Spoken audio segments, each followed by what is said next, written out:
Well, it is the post-Thanksgiving report, Sporting a Cause, with Willie Hallihan. Willie, of course, hosts the website sportingacause.com, where you'll find a whole bunch of information on fundraisers that are all somehow related to athletic events. But, Willie, before we get to that, I want you to know that Gilbert made the state tournament finally in football, but with the aid of Housatonic football players, because, of course, Gilbert, Housatonic, and one other school formed one team. So Gilbert finally made the state playoffs, but it was Housatonic players that helped them get there.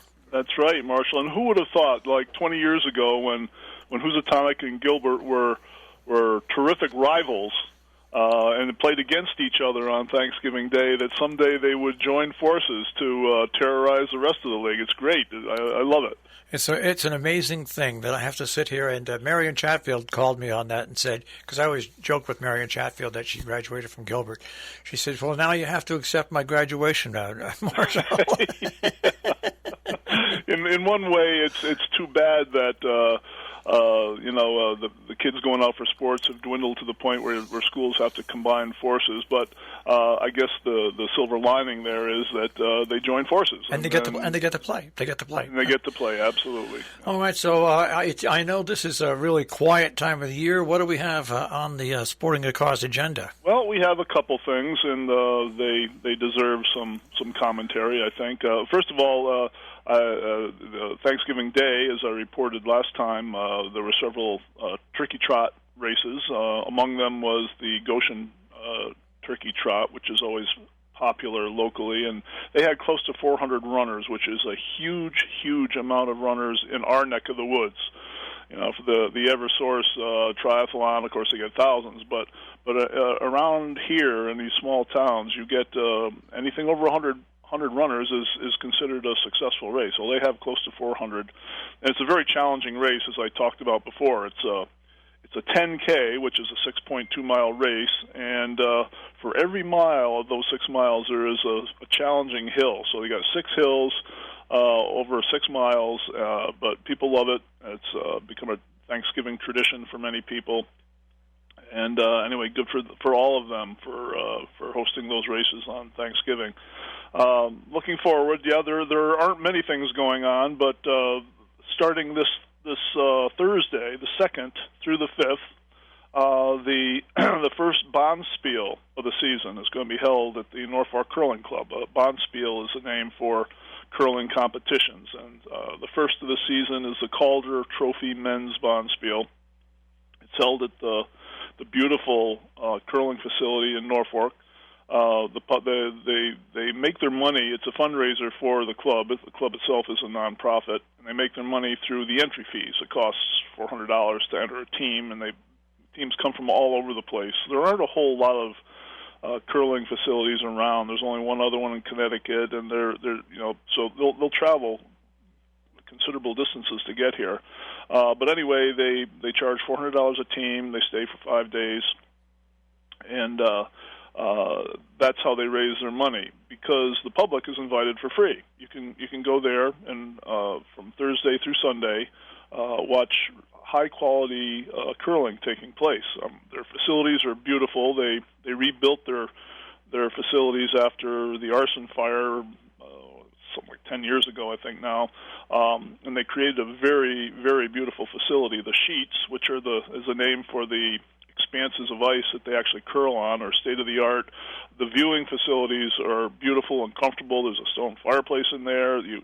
You're elevated from where the action is, so you can look down through the glass on what's going on. There's a cafe there. You can get something to eat, beverages, both alcoholic and non, and you can just enjoy it. And there's always, because there's so many, it's a competition, there are all these people that are probably sitting there with you watching the action who are curlers themselves. So when you're saying, when you're trying to figure out what's going on, you say, what's all that frantic activity, people brushing the ice in front of the stone? They'll explain it to you. So if you have an interest in curling, learning more about it, this would be a perfect time to do it. If you're just curious, same thing. Just go and enjoy a nice afternoon. When you're looking for things to do with your family on a winter day, that might fit the bill. Anyway, that's coming Thursday through Sunday, the 2nd through the 5th, at the Norfolk Curling Club. You can go to my website to find the times. Sometimes the times change. You got to be aware of that. You might want to call the club if you're traveling any distance, just to make sure that the events are going on when they say they are. Next Saturday, you got several things going on. That's December 4th. The Jingle Bell Run 38th Annual 5K will be held at the Litchfield High School. The race begins at 11. Walkers and strollers are welcome. By strollers, they mean pushing kids in strollers, not strolling as in walking. Let's be clear about that. The entry fee is $20 if you get your ticket in advance, and $25 if you register on race morning. This is one of those races where same-day registration is coming back. Not all of them have, but some of them. Prizes will be awarded both for running winners and best costumes. They encourage holiday-themed costumes to run in. This isn't a huge moneymaker, but any proceeds that are left will go to the Litchfield Park and Rec programs because they sponsor the event. Also, next Saturday, another holiday-themed race is the Santa Made Me Do It 5K road race. It's also a 2-mile walk and a kids' fun run. This takes place in front of the town hall on the Bethlehem Town Green in Bethlehem, Connecticut. This race is part of the annual Christmas Town Festival. It's been run for years. The entry fee is $25 if you pre-register online, and $30 if you sign up that morning. And registrants should also bring a non-perishable food item to go to the Bethlehem Food Bank. Also, next Saturday will be the annual Salisbury Winter Sports Association Ski and Skate Sale at the Lakeville Hose Company facilities. This is one of SWASA's major fundraisers. We've changed the name of it, actually, over the years. A lot of people who've been around for a while remember it as simply the Ski Swap, because originally, many years ago, that's exactly what it was. People would bring in a pair of some equipment that no longer worked, they'd outgrown it or whatever, and they'd swap it for something else. Well, it's evolved quite a bit since then. We've changed the name several times to better reflect what it is we're doing. But it's an event where people can come in and buy used equipment. They can also sell equipment that they've outgrown or no longer need for one reason or another. And we also have a huge amount of new equipment. There's a guy from Springfield who comes in. He's a jobber. He's accumulated. He buys out,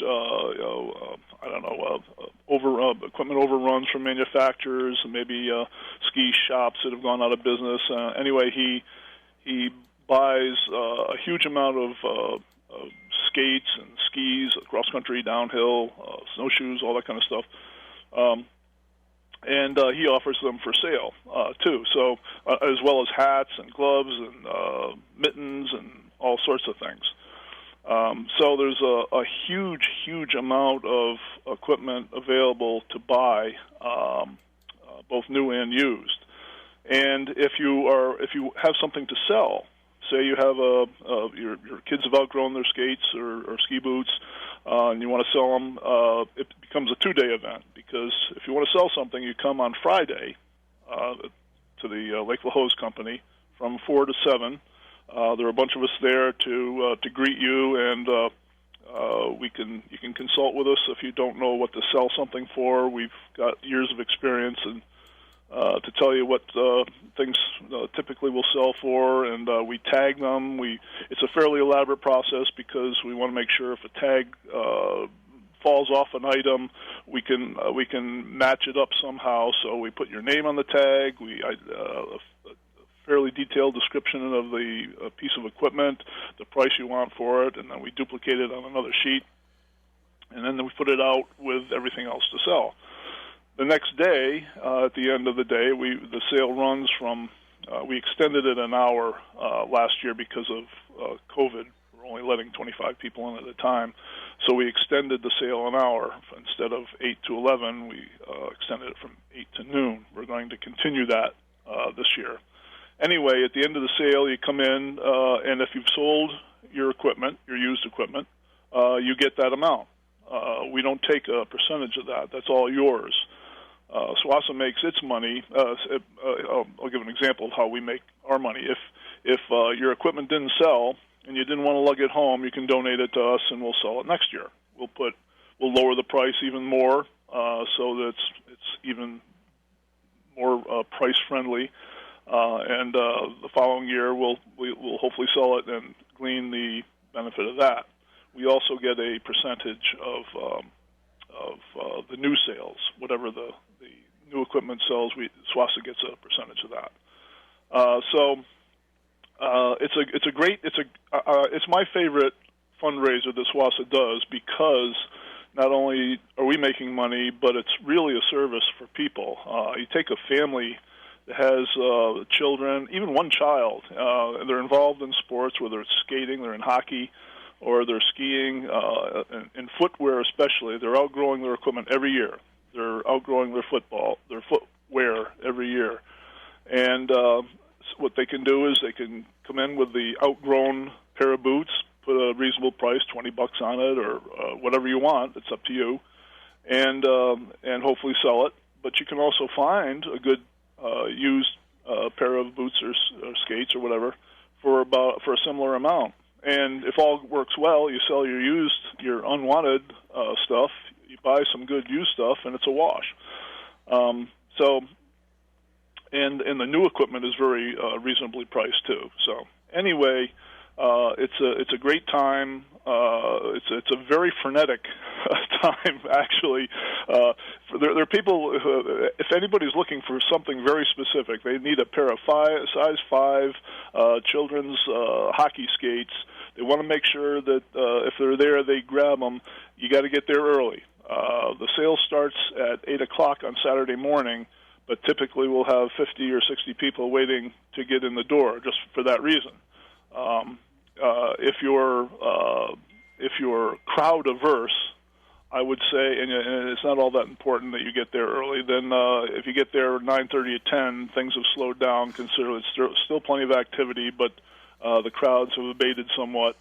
But it's definitely worthwhile. And this year, almost at the same time we're having our sale, theirs starts a little after, I think at 11 o'clock, the Lakeville Hose Auxiliary is having their Christmas sale right next door. So there's going to be plenty going on next Saturday. Friday from 4 to 7, that's when you bring in your used equipment if you want to sell it.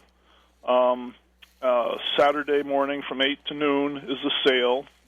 From noon to 1, you pick up your money from what you've sold, if you've sold it, or take it back if you haven't. You can donate it to us if you don't want to deal with it anymore. Anyway, it's a great time, and everybody wins. It's one of those win-win situations. Let's see. I guess then we go to the following Saturday, the 11th, December 11th. That's going to be the first annual North Canaan Santa Chase 5K.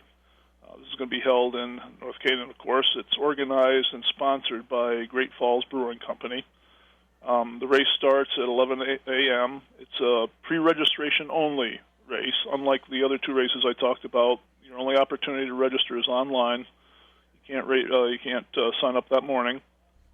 The entry fee is $27.45, and that's because it's a $25 entry fee, but you sign up with a service, runsignup.com, and they charge the $2.45 fee.